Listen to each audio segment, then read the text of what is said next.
3월 19일입니다. 누가복음 19장 28절에서 48절까지 말씀 봅니다.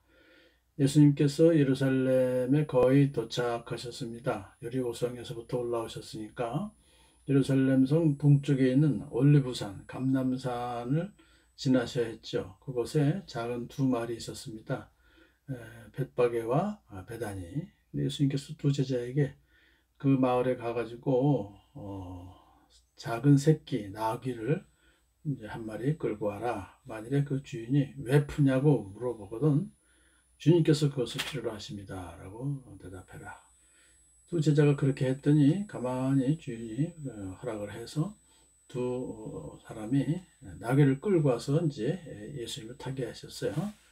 이 모든 것은 참 신비스러운 그런 일이었습니다. 이것은 다 하나님께서 예수님을 예루살렘 성으로 이제 들어가시게 하는 것이 그 섭리이시기 때문에 그렇게 하셨어요. 사람들이 나귀 등에 자기들의 옷을 걸쳐 얹고 앉게 하셨어요. 타게 하셨어요, 예수님을. 그것은 겉옷을 물론 안장 대신 사용하게 하신 것도 있지만 왕이나 귀인에게 보이는 존경의 표시였습니다. 또한 그 겉옷을 길에다 깔았죠. 예수님 가시는 길에다. 역시 이것도 존경과 환영의 표시로 그렇게 했던 것입니다. 예수님께서 이제 나귀를 타고 감람산에서 내리막길에 오시니까 제자들과 많은 사람들이 기뻐하면서 큰 소리로 하나님을 찬양합니다. 복되시도다 주님의 이름으로 오시는 임금님, 하늘에는 평화, 지극히 높은 곳에는 영광이로구나. 여기서 주님의 이름으로 오시는 임금님은 예수님 말하는 거죠. 왕으로 오신다 이거예요.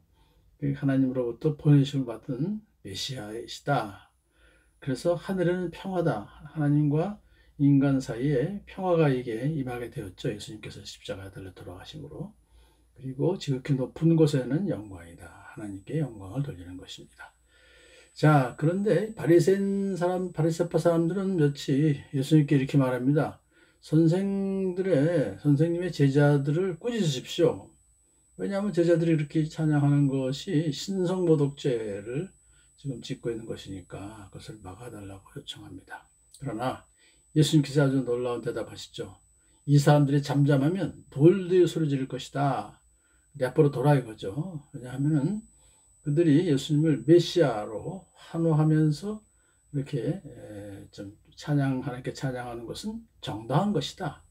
그들의 찬양은 그들의 자유의사에 의한 것이 아니라 하나님의 섭리와 계획 아래 이루어진 것이기 때문이다. 그러므로 이 찬양하다가 물리적인 위험이 닥쳐온다고 해도 그들은 계속 외쳐야 할 것이다. 그렇게 이제 예수님 대답하셨습니다. 오늘날 우리 성도들도 어떠한 물리적인 위협 앞에서도 예수님의 복음을 굽힘없이 이제 선포해야 된다는 것을 보여주고 있습니다. 자, 예수님께서 이제 예루살렘에 가까이 오셔서 그 도성을 보시고서는 우셨어요. 그냥 눈물이 자기도 모르게 얼굴에 흘러내리는 그 정도가 아니라 아주 소리내어서 크게 통곡하셨다는 것을 우리가 볼 수 있습니다. 왜 그럴까요? 예루살렘 성의 장래를 보시기 때문에. 이것은 비단 예루살렘 도성만의 문제가 아니라 온 인류의 아픔을 보시고 온 세상 피조물의 고통까지도 생각하시면서 그렇게 통곡하신 것이죠. 애통의 눈물을 흘리신 것입니다. 예수님께서 이렇게 말씀하십니다.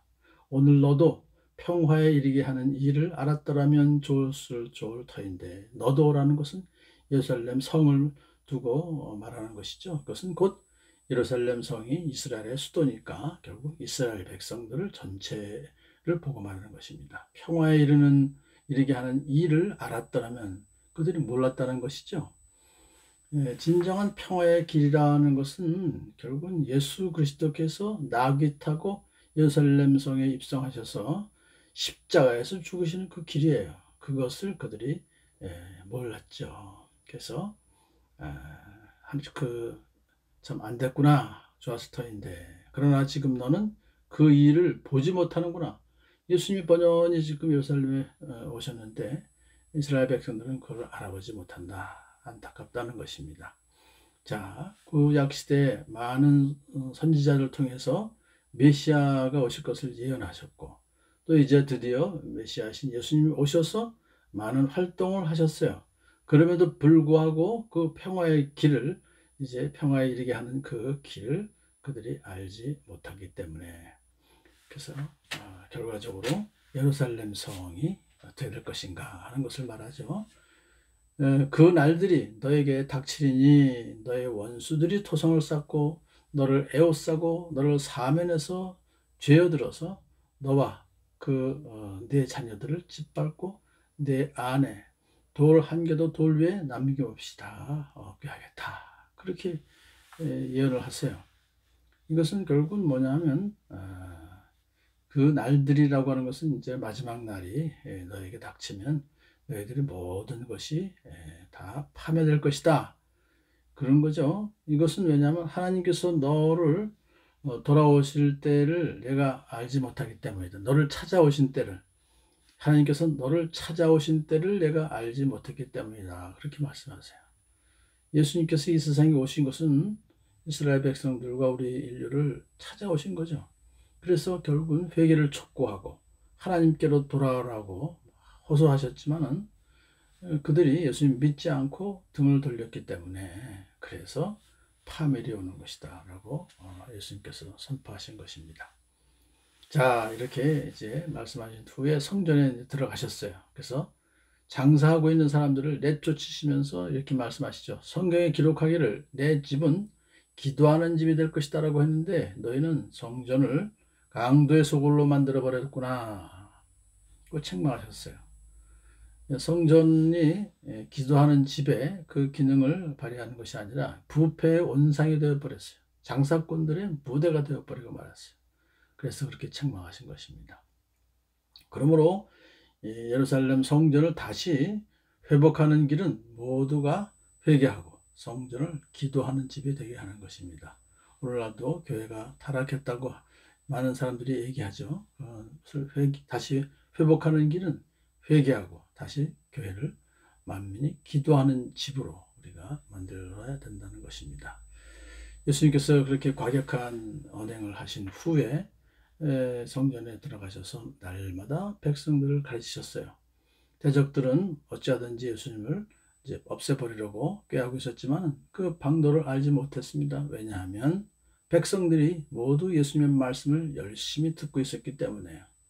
성전에서는 열심히 공부하는 그런 모습이 이제 보이고 있습니다. 자, 만일에 예수님을 붙잡아가면 백성들이 폭동을 일으킬 것을 두려워해서 예수님을 어떻게 하지 못하고 그냥 바라만 보고 있었던 바리새인들과 그 당국자들입니다.